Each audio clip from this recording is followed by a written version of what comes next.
Assalomu alaykum, hurmatli hamkasblar. Sizlar bilan bugun qarzdor talabalarni Xemis dasturidan yuklangandan so'ng o'zimizga ishchi holatga keltirishni ko'rib chiqamiz. Hop, bizga buning uchun fayllarni birlashtirishda har doimgidek ASAP yordamchi dasturimiz qo'l keladi. Bu yerda o'zimiz yuklab olgan fayllarni bitta listga yuklab olamiz.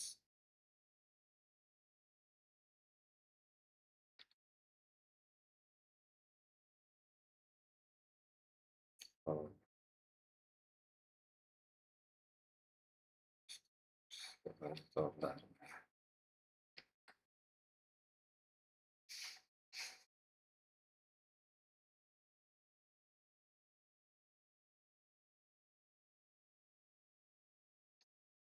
Barcha o'quv rejalari bo'yicha talabalarni yuklab olganimizdan so'ng, Eee,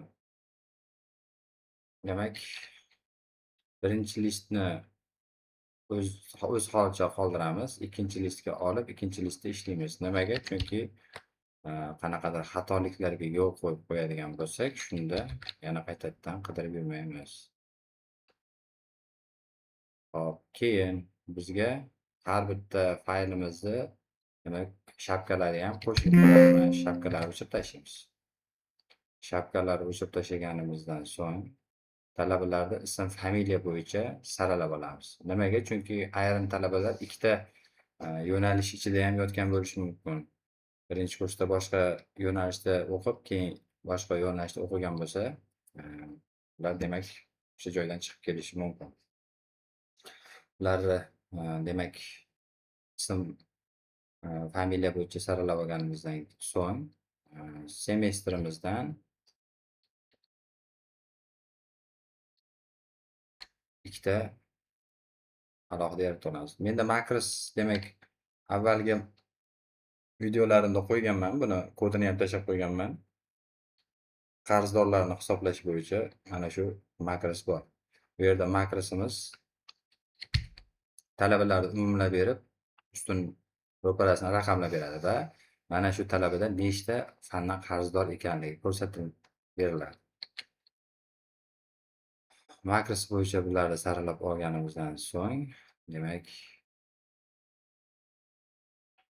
hozirgi amaldagi o'qiyotgan talabalarimizni olamiz.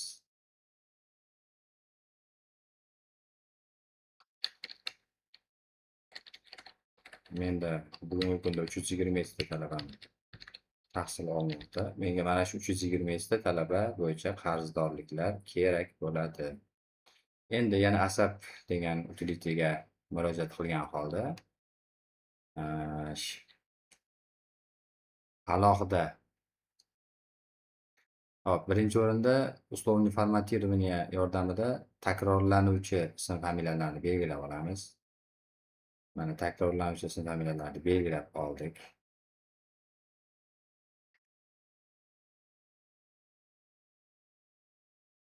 Takrorlanuvchi ism-familiyalar belgilab olgandan so'ng, demak, ASAP utilitasidan выделить bo'limidan alohida, demak, formatdagi yacheykalarni, belgilashni tanlab olamiz. Вся строка degan qismini tanlagan holda avtomatически закрыть после выбора. Okey.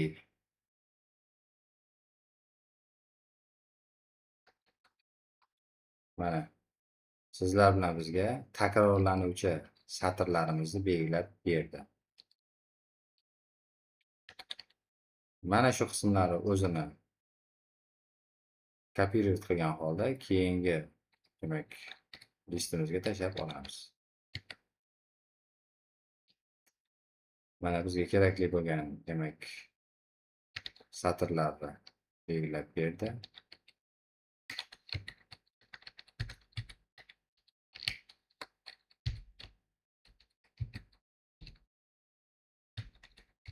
Bu tayyor. Hozirgi o'qiyotgan qarzdor talabalarimiz shakllandi. Marhamat, foydalaninglar.